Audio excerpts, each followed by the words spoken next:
હવે આપણે આપણા 10th ના ત્રીજા ચેપ્ટરની એટલે કે આપણા ફિઝિક્સનો જે પર્ટિક્યુલર ભાગ છે એને આપણે ત્રીજા ચેપ્ટરની શરૂઆત કરીએ. તો આપણું હવે નવું ચેપ્ટર છે વિદ્યુત.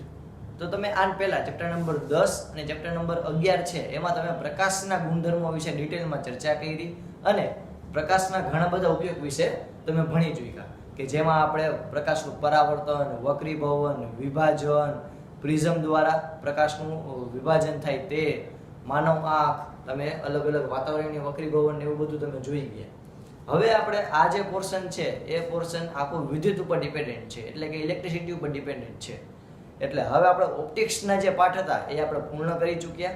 હવે આપણે વિદ્યુત ઉપર આગળ વધશું એટલે કે ઇલેક્ટ્રિસિટી ઉપર આગળ વધશું.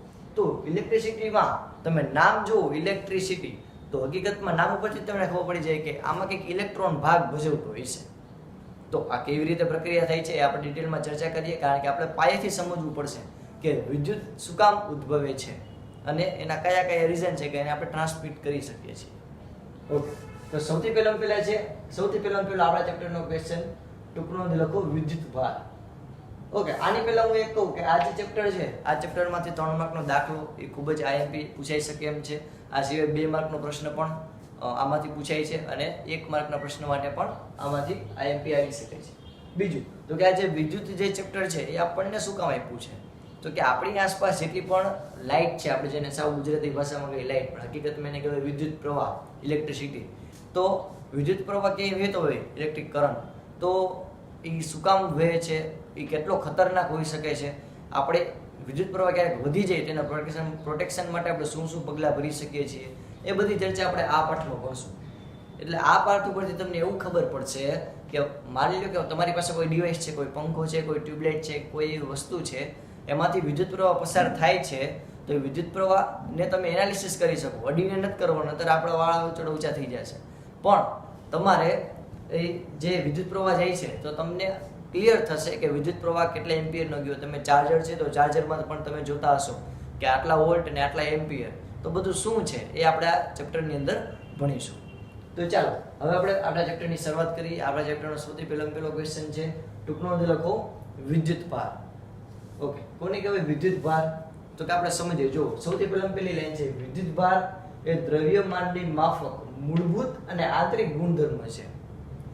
ઓકે, વિદ્યુત ભાર શું છે તો કે દ્રવ્યમાનની માફક એટલે કે દળની જેમ, મૂળભૂત એટલે કે ખૂબ પાયાનો અને આંતરિક એટલે કે અંદરનો ગુણધર્મ છે. ઓકે, આ સેન્ટેન્સ શું કહે છે તો કે વિદ્યુત ભાર છે ને કોઈ પણ પદાર્થનો આંતરિક અને મૂળભૂત ગુણધર્મ છે. એટલે કે હું કોઈ પદાર્થને અને વિદ્યુત ભારને અલગ કરી શકું નહીં. તમે વિચાર કરો કે તમારું દળ અને તમે બે અલગ થઈ શકો કોઈ દી? આજે હું છું તો મારું દળ માની લો કે મારું વજન છે એ 55 કિલો હોય તો 55 કિલો અને હું બે અલગ થઈ શકું? ક્યારેય નહીં. એવું તો કરી શક્ય નથી. મારે જેટલી પણ સ્નાયુઓ અને મારા જેટલા પણ મસલ્સ આખું શરીર મારું અલગ થઈ જાય હું પણ અલગ થઈ જાઉં. અત્યારના જીવતા હોય ત્યારની વાત કરું છું. એવું ક્યારેય શક્ય નથી. તો આપણે દળને ક્યારેય આપણાથી અલગ કરી શકતા નથી. આ લોકો આપણને બહુ વજન લાગે તો આપણે થોડીક વાર સાઈડમાં મૂકી દઈએ આપણું દળ. એવું ક્યારેય શક્ય નથી. તો દળ છે એ પદાર્થનો આંતરિક ગુણધર્મ છે, પદાર્થનો મૂળભૂત અને આંતરિક. જો દળ છે તો જ આપણે ઘણી બધી એક્ટિવિટી કરી શકીએ છીએ. એટલે દળ છે એ મૂળભૂત ગુણધર્મ તો છે જ, સાથે પદાર્થનો આંતરિક ગુણધર્મ છે. એવી જ રીતે વિદ્યુત ભાર છે એ પણ પદાર્થનો મૂળભૂત અને આંતરિક ગુણધર્મ છે. ઓકે, એટલે પેલું સેન્ટેન્સ તમને બધાને ક્લિયર થયું. વિદ્યુત ભાર છે એ દ્રવ્યમાનની માફક મૂળભૂત અને આંતરિક ગુણધર્મ છે. એટલે કે એને આપણે પદાર્થથી અલગ કરી શકતા નથી. એને આપણે પદાર્થથી અલગ ન કરી શકીએ. એ પદાર્થની અંદર ઇનબિલ્ટ જ હોય. ઓકે, ત્યાર પછી તો કે વિદ્યુત ભારના મુખ્ય 2 પ્રકાર છે. કેટલા તો કે 1 અને 2. ના, એમ નહીં. વિદ્યુત ભારના કેટલા પ્રકાર છે? 2. ધન વિદ્યુત ભાર અને ઋણ વિદ્યુત ભાર. એટલે કે પોઝિટિવ અને નેગેટિવ. 2 પ્રકારના વિદ્યુત ભાર આપણે જોવા મળે છે, પોઝિટિવ અને નેગેટિવ. ઓકે, સિલ્કના કાપડ જો એક તમને ઉદાહરણ આપી કે જેનાથી મદદથી તમને ખબર પડે કે કોઈ વસ્તુ વિદ્યુત ભારિત થઈ. ઓકે, તમે ઘણીવાર એવું અનુભવ્યું છે તમારું જ્યારે વાળ હોય કોરા હોય અને ત્યારે તમે એવા કોઈ દાંતીઓ છે એ ફેરવતા હોય, કોઈ કાસ્કો તમે ફેરવતા હોય અને પછી તમે માથું ઓળી મસ્તીનું કાસ્કાથી કે દાંતિયાથી અને પછી તમે જે તમારો દાંત કે કાસ્કો છે એને કોરા કાગળ સાથે દળશો તો કોરું કાગળ આમ નજીક આવશે. અથવા ક્યારેક તમે જોજો એવું થશે કે ચોમાસામાં કે શિયાળામાં કે ક્યારેક કે તમે જ્યારે આવી રીતે બેઠા હોય ને તમારા જે વાળ હોય એની નજીક કોઈ વસ્તુ આવે, ફોર એક્ઝામ્પલ કોઈ ઓશીકું છે કે કોઈ આપણે કહી શકીએ કે કોઈ સ્કેલ છે કે નજીક આવે તો આપણા જે રૂંવાટી હોય વાળ હોય થોડા ઊંચા થવાના છે, થોડા ખેંચાશે. તો આ બધી ઘટના છે એ વિદ્યુત ભારિત કોઈ પદાર્થ થઈ ત્યારેની ઘટના છે, એ આપણે સમજવાની ટ્રાય કરીએ. તો એના માટે સૌથી પહેલા એક મસ્તીનું ઉદાહરણ છે કે સિલ્કના કપડાને કાચના સળિયાથી ઘસવાથી, સિલ્કનું મારી પાસે કાપડ હોય અને હું કાચના સળિયાથી એકદમ ઘસું તો કાચનો સળિયો ધન વીજભારિત થાય છે. એટલે કે જે આ સિલ્કનું કપડું હોય એની સાથે હું કાચના સળિયાને એકદમ ઘસું તો પ્રક્રિયા શું થાય? તો કે જે આ સિલ્કનો જે સળિયો, સિલ્કનું જે કાપડ હોય એ જે આ કાચનો સળિયો હોય ને, કાચનો સળિયો એની અંદરથી બધા ઇલેક્ટ્રોન ખેંચી લે.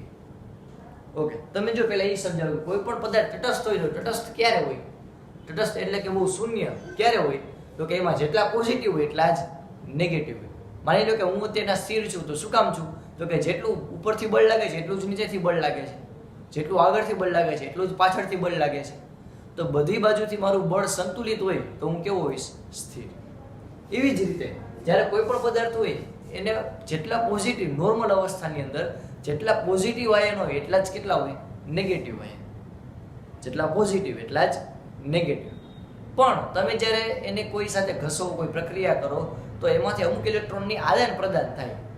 તો ઇલેક્ટ્રોન ઘટે તો પદાર્થ ધન વીજભારિત થાય અને ઇલેક્ટ્રોન વધે તો પદાર્થ ઋણ વીજભારિત થાય, જે તમે કેમિસ્ટ્રીમાં ભણો છો એમ.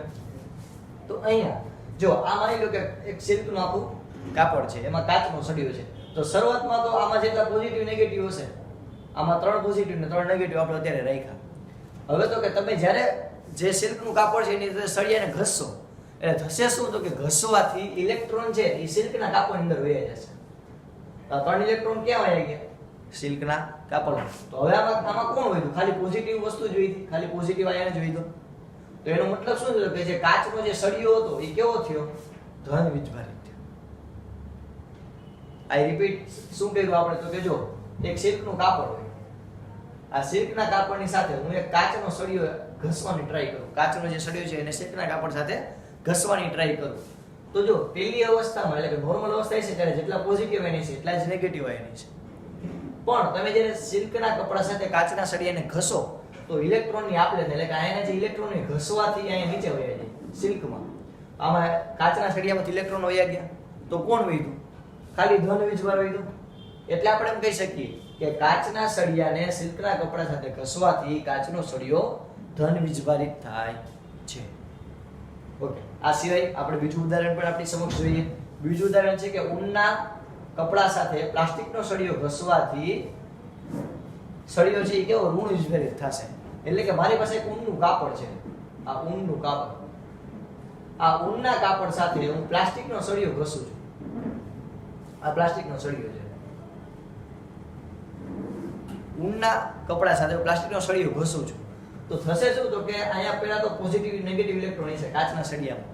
એવી રીતે આ ઊનના સળિયા, ઊનનું જે કાપડ છે એમાં પણ હશે. હવે તો કે તમે જ્યારે ઊનના કપડા સાથે પ્લાસ્ટિકનો સળિયો એકદમ ઘસો તો થાય શું? તો કે આયા જે ઇલેક્ટ્રોન હોય એ બધા કાચના સળિયામાં વહી જશે. તો કાચના સળિયામાં ઇલેક્ટ્રોન છે, ઇલેક્ટ્રોન પ્લાસ્ટિકના સળિયામાં ઇલેક્ટ્રોન છે, ઇલેક્ટ્રોનની સંખ્યા વધી કે ઘટી? તો કે પહેલા કરતા જેટલા ઊનના ઇલેક્ટ્રોન હતા એ પણ પ્લાસ્ટિકના સળિયામાં વહી ગયા. એટલે આ ઇલેક્ટ્રોનની સંખ્યા પ્લાસ્ટિકના સળિયામાં શું થઈ? વધી. એટલે આપણે એવું કહી શકીએ કે જે સળિયો છે એમાં ઇલેક્ટ્રોન વધી ગયા એટલે ઋણ વીજભારિત થયો. આ સિવાય આપણે પ્રવૃત્તિ દ્વારા પણ સમજી શકીએ છીએ કે ક્યારેક કોઈ પદાર્થ કેવો ધન વીજભારિત થાય, ક્યારે ઋણ વીજભારિત થશે. આ સિવાય આપણે ચર્ચા કરીએ તો કે જો પ્રોટોન છે, પ્રોટોન ધન વીજભાર ધરાવે છે, જે તમને ઓલરેડી ખબર છે કે આપણે લખી જ છીએ કે પ્રોટોન P તો P+ એવું આપણે લખીએ છીએ. શું કામ? કારણ કે પ્રોટોન છે ધન વીજભાર ધરાવે છે, એટલે કે પોઝિટિવ ધરાવે છે આયન. હવે ઇલેક્ટ્રોન છે, ઇલેક્ટ્રોન હંમેશા ઋણ વીજભાર ધરાવે છે, એટલે આપણે લખી શકીએ કે ઇલેક્ટ્રોન E E-. ચાલો હવે તો કે બંને મૂલ્યની દ્રષ્ટિએ કેવા છે? સરખા, પણ બેની સંજ્ઞા નિશાની કેવી છે? અલગ અલગ. એટલે કે જેટલું પ્રોટોનનું મૂલ્ય હશે એટલું જ કેનું મૂલ્ય હશે? ઇલેક્ટ્રોનનું. જેટલું પ્રોટોનનું મૂલ્ય હશે એટલું જ ઇલેક્ટ્રોનનું મૂલ્ય હશે, પણ બેની દિશા કેવી છે? બેની સંજ્ઞા કેવી છે? વિરુદ્ધ. એટલે કે પ્રોટોન પોઝિટિવ તો ઇલેક્ટ્રોન નેગેટિવ, તો જ બે વચ્ચે આકર્ષણ થાય, તો જ પ્રોટોન ને ઇલેક્ટ્રોન જકડી રાખે છે. આટલું ક્લિયર. ચાલો હવે આપણે જોઈએ પ્રોટોન છે એ ધન વીજભારિત છે એટલે કે P+, ઇલેક્ટ્રોન છે એ ઋણ વીજભારિત છે એટલે કે E-. બંને મૂલ્યની દ્રષ્ટિએ કેવા છે? સરખા, એટલે કે બેયનું મૂલ્ય સરખું છે પણ બેયની સંજ્ઞા કેવી હશે? અલગ અલગ. ચાલો હવે કોઈ પદાર્થ ઇલેક્ટ્રોન ગુમાવે તો એ ધન વીજભારિત થાય. કોઈ પણ પદાર્થ ઇલેક્ટ્રોન ગુમાવશે તો એ કેવો થાય? ધન વીજભારિત. કે તમને ખબર નહીં, ખબર હોય કે નહીં, પણ હું તમને ખબર પાડી દઉં કે તમને ખબર છે કે નહીં. ચાલો હવે આપણે જોઈએ ઇલેક્ટ્રોન ગુમાવે તો ધન વીજભારિત કોઈ પદાર્થ કેવી રીતે થાય? તો કે જો આ માની લો કે કોઈ ધાતુ તત્વ છે એમાં 3 પ્રોટોન છે, એની ફરતે પહેલી કક્ષામાં 2 ઇલેક્ટ્રોન સમાશે, બીજી કક્ષામાં 1 ઇલેક્ટ્રોન સમાશે. તો જો આ સંતુલિત અવસ્થામાં 3 પ્રોટોન છે અને 3 ઇલેક્ટ્રોન છે કોઈ તત્વની અંદર. હવે તો કે માની લો કે અહીંયાથી કોઈ એક ઇલેક્ટ્રોન ગુમાવ્યો, એટલે આ પદાર્થ ઇલેક્ટ્રોન ગુમાવ્યો, એક ઇલેક્ટ્રોન શું કર્યો? ગુમાવ્યો. તો હવે અહીંયા કેટલા ઇલેક્ટ્રોન થઈ ગયા? 2. તો 3 પ્રોટોન છે અને 2 ઇલેક્ટ્રોન છે. તો જો આ 3 પ્રોટોન અને 2 ઇલેક્ટ્રોન, તો આ બે પ્લસ માઇનસ સંતુલિત થઈ ગયા, આ બે પ્લસ માઇનસ સંતુલિત થઈ ગયા. વધ્યું કોણ? પ્લસ.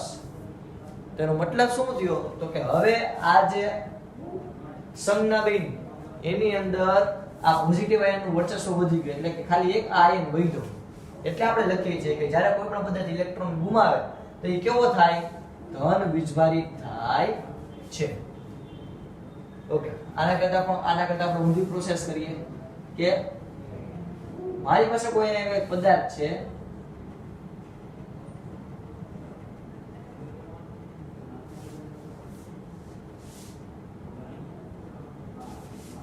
મારી પાસે અહીં કોઈ પદાર્થ છે કે જેને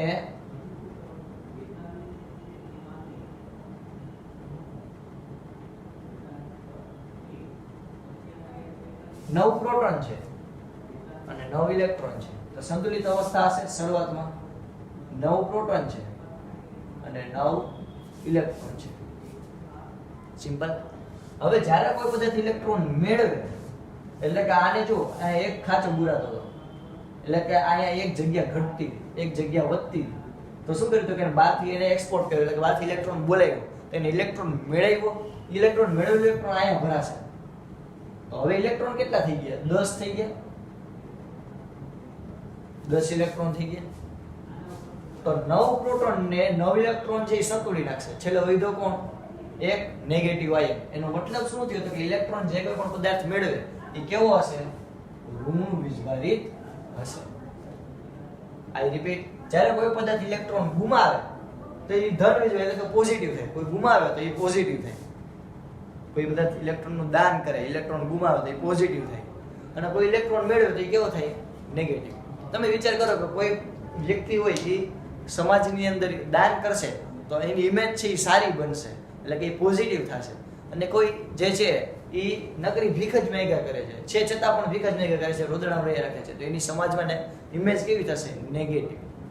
એમ તમે યાદ રાખી શકો છો. તો અહીંયા કોઈ પદાર્થ ઇલેક્ટ્રોન ગુમાવે તો એ ધન વીજભારિત છે, ઇલેક્ટ્રોન મેળવે તો ઋણ વીજભારિત થાય. હવે વિજાતીય વિદ્યુતભાર એકબીજાને આકર્ષે. વિજાતીય એટલે તમને બધાને ખબર જ છે. વિજાતીય એટલે તો કે અલગ અલગ સંજ્ઞાવાળા, એટલે કે પ્લસ અને માઈનસ. તો આ બે વચ્ચે શું થશે? આકર્ષણ. ઓબિયસ વાત છે, પ્લસ અને માઈનસ બે વચ્ચે શું થાય? આકર્ષણ. હવે સજાતીય વિદ્યુતભાર, સજાતીય એટલે એક સરખી વિદ્યુતભાર ધરાવે. તો સજાતીય વિદ્યુતભાર વચ્ચે શું થાય? અપાકર્ષણ, એટલે કે પ્લસ પ્લસ અથવા તો માઈનસ માઈનસ. જ્યારે આવી કોઈ સંજ્ઞા હોય, એટલે કે ઇલેક્ટ્રોન તમે ભેગા કરો તો એ બે વચ્ચે અપાકર્ષણ થાય, બે વચ્ચે આકર્ષણ થાય નહીં. પોઝિટિવ વચ્ચે અપાકર્ષણ થાય. ઓકે, જ્યારે આકર્ષણ કોની વચ્ચે થાય? તો કે પ્રોટોન અને ઇલેક્ટ્રોન અથવા તો પોઝિટિવ અને નેગેટિવ આયન વચ્ચે. તો આ થયું વિદ્યુતભાર ક્યારે આકર્ષે ક્યારે ન આકર્ષે. આ થયું ઇલેક્ટ્રોન ગુમાવે તો ધન વીજભારિત થાય, ઇલેક્ટ્રોન મેળવે તો ઋણ વીજભારિત થાય. ઓકે, હવે વિદ્યુતભાર છે એટલે કે એને ઇંગ્લિશમાં વચ્ચે છે ચાર્જ. વિદ્યુતભારનો ઇંગ્લિશ થાય છે ચાર્જ, ઇલેક્ટ્રિક ચાર્જ પૂરેપૂરું નામ. વિદ્યુતભાર એટલે કે એનું ઇંગ્લિશ થાય છે ઇલેક્ટ્રિક ચાર્જ. હવે ઇલેક્ટ્રિક ચાર્જ છે એને કેના વડે દર્શાવે? તો કે એને સ્મોલ ક્યુ વડે દર્શાવે. કેના વડે? સ્મોલ ક્યુ વડે દર્શાવવામાં આવે છે. ઓકે, એસઆઈ એકમ એટલે કે સ્ટાન્ડર્ડ ઇન્ટરનેશનલ એકમ એટલે કે તમે અહીંયા હોય તોય ભલે, વિદેશ હોય તોય ભલે, ક્યાંય પણ હોય તો ભલે, પણ આ ચાર્જનો એક જ એકમ છે ફિક્સ. કયો? તો કે કુલમ. કુલમ એટલે કે કુલમનો પહેલો જ અક્ષર સી થાય એટલે કે સી થી લખાય છે પણ એને વચાય કુલમ. ઓકે, શું કામ કુલમ? તો કે કુલમ નામના એક વૈજ્ઞાનિક થઈ ગયા કે જેને કુલમનો નિયમ આપ્યો, જેની મદદથી જે કોઈ પણ ફિઝિશિયન છે એ વિદ્યુત ભારને બહુ સારી રીતે સમજી શકે છે.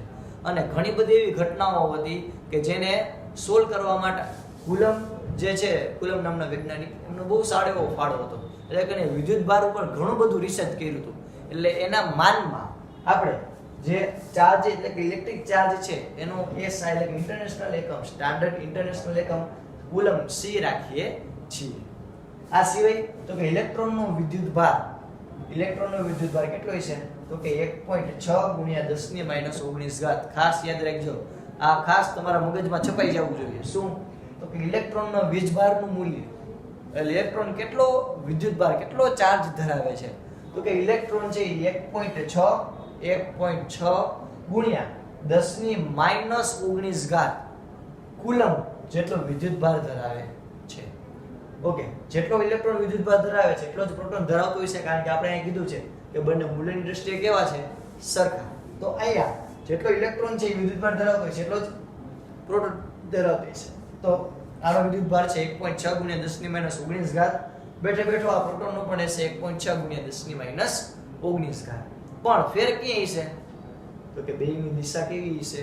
અલગ અલગ. પ્રોટોનની પોઝિટિવ, ઇલેક્ટ્રોનની નેગેટિવ. એટલે કે ઇલેક્ટ્રોનનો વિદ્યુત ભાર છે -1.6 ગુણ્યા 10 ની -19 ઘાત, -1.6 ગુણ્યા 10 ની -19 ઘાત કુલમ. જ્યારે પ્રોટોન પરનો વિદ્યુત ભાર થાય +1.6 ગુણ્યા 10 ની -19 ઘાત, +1.6 ગુણ્યા 10 ની -19 ઘાત કુલમ. તો આ છે વિદ્યાર્થી મિત્રો વિદ્યુતભાર કોને કહેવાય? એટલે કે આપણે ડિટેલમાં ચર્ચા કરીએ કે ટૂંકનો જ લખો વિદ્યુતભાર. એટલે કે વિદ્યુતભાર વિશે આપણે શું લખી શકીએ છીએ અથવા તો શું સમજી શકીએ છીએ? તો કે વિદ્યુતભાર શું છે? તો કે દ્રવ્યમાનની માફક મૂળભૂત અને આંતરિક ગુણધર્મો છે. એટલે કે એને કોઈ પદાર્થથી અલગ કરી શકાતો નથી. આપણે એના ઉદાહરણ જોયા. બે પ્રકારના વિદ્યુતભાર છે, પોઝિટિવ અને નેગેટિવ. આ સિવાય તો કે પ્રોટોન છે ધન વિદ્યુતભાર ધરાવે, ઇલેક્ટ્રોન છે એ ઋણ વિદ્યુતભાર ધરાવે. બંને મૂલ્યની દ્રષ્ટિએ કેવા છે? સરખા. કોઈ પદાર્થ ઇલેક્ટ્રોન ગુમાવે તો ધન વીજભારિત થાય, ઇલેક્ટ્રોન મેળવે તો ઋણ વીજભારિત થાય. વિદ્યાર્થી એટલે કે અલગ અલગ હોય, પોઝિટિવ અને નેગેટિવ, તેની વચ્ચે આકર્ષણ થાય. પોઝિટિવ નેગેટિવ એની વચ્ચે શું થાય? અપાકર્ષણ થાય. અને આ સિવાય વિદ્યુતભાર છે એને ચાર્જ, ઇલેક્ટ્રિક ચાર્જ વડે દર્શાવવામાં આવે છે. એને સ્મોલ ક્યુ વડે આપણે લખીએ છીએ. એનો એસઆઈ એકમ છે કુલમ સી. ઇલેક્ટ્રોનનો વિદ્યુતભાર એ -1.6 ગુણ્યા 10 ની -19 ઘાત કુલમ. અને પ્રોટોનનો વિદ્યુતભાર +1.6 ગુણ્યા 10 ની -19 ઘાત કુલમ. તો આ થઈ આપણા વિદ્યુતભાર વિશેની ચર્ચા. હવે આપણે આગળ એક ચર્ચા કરીએ મુક્ત ઇલેક્ટ્રોન કોને કહેવાય? જે ઘણીવાર પ્રશ્ન પૂછે કે મુક્ત ઇલેક્ટ્રોન એટલે શું? મુક્ત ઇલેક્ટ્રોન કોને કહેવાય? મુક્ત ઇલેક્ટ્રોન તો કે ધાતુ હોય, ધાતુ તત્વની અંદર ઘણા બધા પરમાણુ હોય છે. ફોર એક્ઝામ્પલ, મારી પાસે આવો કોઈ એક દાગીનો છે, આવો કોઈ એક પદાર્થ છે. તો આ ધાતુનો આખો બનેલો પદાર્થ છે એની અંદર ઘણા બધા અણુઓ, પરમાણુઓ હશે, અસંખ્ય, ઘણા બધા, આપણે ગણી ન શકીએ એટલે. તો આ ઘણા બધા અણુ પરમાણુ હોય છે. પરમાણુની અંદર પણ પ્રોટોન અને ઇલેક્ટ્રોન હશે. તો ધાતુ તત્વની અંદર જે ઇલેક્ટ્રોન હોય અને પ્રોટોન હોય, બે વચ્ચેનું આકર્ષણ છે એ પ્રમાણમાં બહુ ઓછું હોય. એટલે કે આ જે ધાતુ તત્વ છે એને હું ઝૂમ કરું, ધાતુ તત્વને ઝૂમ કર્યું તો એક આ સપાટી જોવા મળશે. જો આનાથી મેં એક સપાટીને ધ્યાનમાં લીધી, આ એક સપાટીને ફરી પછી હું ઝૂમ કરું તો આની અંદર ઘણા બધા અણુ પરમાણુ આવી રીતે એકબીજાની ખૂબ જ નજીક આવેલા છે. આવું હશે. ઓકે, આને હજી હું ઝૂમ કરું તો આની અંદર છે પ્રોટોન અને ઇલેક્ટ્રોન. આઈ રિપીટ, એક ધાતુ તત્વને ધ્યાનમાં લીધું, એમાંથી કોઈ એક સપાટીને ધ્યાનમાં લો, એ એક સપાટીમાં રહેલા અણુ પરમાણુઓને ધ્યાનમાં લો, એ અણુ પરમાણુને પણ હું ઝૂમ કરું તો છેલ્લે શું હશે? પ્રોટોન અને ઇલેક્ટ્રોન. તો આ પ્રોટોન અને ઇલેક્ટ્રોન છે એ બે વચ્ચેનું આકર્ષણ ફક્ત ધાતુ તત્વની હું વાત કરું છું કે ધાતુ તત્વમાં પ્રોટોન અને ઇલેક્ટ્રોન વચ્ચેનું આકર્ષણ એ પ્રમાણમાં ઓછું હોય છે, એટલે કે પ્રમાણમાં થોડુંક ઓછું હોય છે, નિર્બળ હશે હું કહી શકું. એટલે આ જે ઇલેક્ટ્રોન છે એને પ્રોટોનનું આકર્ષણ ઓછું હોય તો ઇલેક્ટ્રોન બીજે જવાની તૈયારી રાખે, કારણ કે જો આ ઇલેક્ટ્રોન જે આ પ્રોટોન આ ઇલેક્ટ્રોન હોય, આ બીજો ઇલેક્ટ્રોન હોય, આ ત્રીજો ઇલેક્ટ્રોન હોય, આવી રીતે જો ઇલેક્ટ્રોન એકબીજાની નજીક નજીક આવેલા છે, હવે જો એનો પ્રોટોન છે એને બાંધી ન રાખે તો ઇલેક્ટ્રોન છટકીને બીજે વયો જવાનો. રેડી? ઇલેક્ટ્રોન કોઈના કહિયામાં છે ને છાપામાં આપણે જાહેરાત આપવી પડે કે અમારો દીકરો અમારા કહિયામાં નથી. આયા ને કે ઇલેક્ટ્રોન છે એને એમાં પ્રોટોનનું આકર્ષણ જો ઓછું લાગશે તો ઇલેક્ટ્રોન કહિયામાં નહીં રહે, એટલે કે ઇલેક્ટ્રોન ત્યાંથી છૂટો થઈ અને આ જે ધાતુ તત્વો હોય એમાં ગમે ને આટા મારશે. એવી રીતે એક નહીં આવા ઘણા બધા ઇલેક્ટ્રોન છે, તો આવા ઘણા બધા ઇલેક્ટ્રોન છે એ ધાતુ તત્વોની અંદર મુક્ત રીતે અસ્તવ્યસ્ત ગતિ કરતા હોય છે, અસ્તવ્યસ્ત ગતિ કરતા હોય. તો અહીં આપણે શું સમજ્યા તો કે જે પરમાણુ જો ધાતુ તત્વ હોય, ધાતુ તત્વની અંદર પ્રોટોન અને ઇલેક્ટ્રોન વચ્ચે નિર્બળ આકર્ષણ હોય છે અથવા તો પ્રબળ આકર્ષણ હોતું નથી. એટલે ઇલેક્ટ્રોન છે એ પોતાના પિતૃ પરમાણુથી, પિતૃ પરમાણુ એટલે તો કે જે આ મૂળ જેનો પરમાણુ છે એનાથી નોખો થઈ અને ઇલેક્ટ્રોન ક્યાં આવી જાય? બહાર ગમે ની આટા મારતો હોય. તો આવી રીતે ગમે ત્યાં મુક્ત રીતે અસ્તવ્યસ્ત ગતિ કરતા હોય આવા ઘણા બધા ઇલેક્ટ્રોન હશે. તો આવા ઘણા બધા ઇલેક્ટ્રોન છે એ ધાતુ તત્વની સપાટી ઉપર મુક્ત રીતે અસ્તવ્યસ્ત ગતિ કરતા હોય છે. આ સપાટીની વાત કરી, બાકી ધાતુ તત્વની અંદર પણ અમુક ઇલેક્ટ્રોન અસંખ્ય સંખ્યાની અંદર અસ્તવ્યસ્ત ગતિ કરતા હોય છે. આ અસ્તવ્યસ્ત ગમે એમ ગતિ કરતા હોય છે. તો આ થઈ મુક્ત ઇલેક્ટ્રોનની વાત. તો ધાતુ તત્વની અંદર આ મુક્ત ઇલેક્ટ્રોન છે એને લીધે જ વિદ્યુત પ્રવાહનું નિર્માણ થાય છે, એટલે કે એને લીધે જ જે કરંટ છે આપણો એનું નિર્માણ થાય છે. શું કામ? કારણ કે તમે આ જે અસ્તવ્યસ્ત ગતિ કરતા હોય એ ઇલેક્ટ્રોનને તમે એક જ દિશામાં વાળી દો તો બધા એક જ દિશામાં જશે. તો બધા એક જ દિશામાં જાય તો આપણને વિદ્યુત પ્રવાહ મળશે. કેવી રીતે આપણે હમણાં આગળ જોઈએ, પણ આટલું એક ક્લિયર રાખો. ઓકે? તો અહીંયા મુક્ત ઇલેક્ટ્રોનને લીધે જ વિદ્યુત પ્રવાહનું નિર્માણ થાય છે ધાતુ તત્વની અંદર. આ સિવાય હવે આપણે ચર્ચા કરીએ અધાતુની અંદર. તો અધાતુમાં આવા પ્રમાણમાં મુક્ત ઇલેક્ટ્રોન હશે નહીં. અધાતુ એટલે કે લાકડું છે, રબર છે, એમાં બહુ સારા એવા પ્રમાણમાં મુક્ત ઇલેક્ટ્રોન હશે નહીં. એને લીધે વિદ્યુત પ્રવાહનું નિર્માણ થશે નહીં. એટલે જોજો તમે કોઈ આપણે રબરના વાયર જોયા ન હોય. વાયર ઉપર તમે રબરનું પડ સાંભળ્યું હશે પણ કોઈ રબરના વાયર હશે નહીં. શું કામ? કારણ કે એ અધાતુ તત્વ છે, ઇલેક્ટ્રોનનું વહન કરતા નથી. ઓકે? એટલે આ છે મુક્ત ઇલેક્ટ્રોન વિશેની ચર્ચા. આપણે અગેન આ સેશનની અંદર આપણે વિદ્યુત પ્રવાહ ને આપણે પાઠની શરૂઆત કરતા હતા, એટલે એના માટે આપણે વિદ્યુત ભારની આપણે પહેલા તો ડિટેલમાં માહિતી લીધી. એનો એકમ શું, કેવી રીતે ઉત્પન્ન થાય, શું રિલેશન છે, બેના મૂલ્ય કેટલા, એનો એકમ કેટલો, ક્યારે ધન વીજભારિત થાય, ક્યારે ઋણ વીજભારિત થાય, આપણે બધી ડિટેલમાં ચર્ચા કરી. આ સિવાય આપણે મુક્ત ઇલેક્ટ્રોન કોને કહેવાય એના વિશે પણ આપણે ચર્ચા કરીએ. ઓકે? આટલું આપણે અત્યારે રાખીએ છીએ.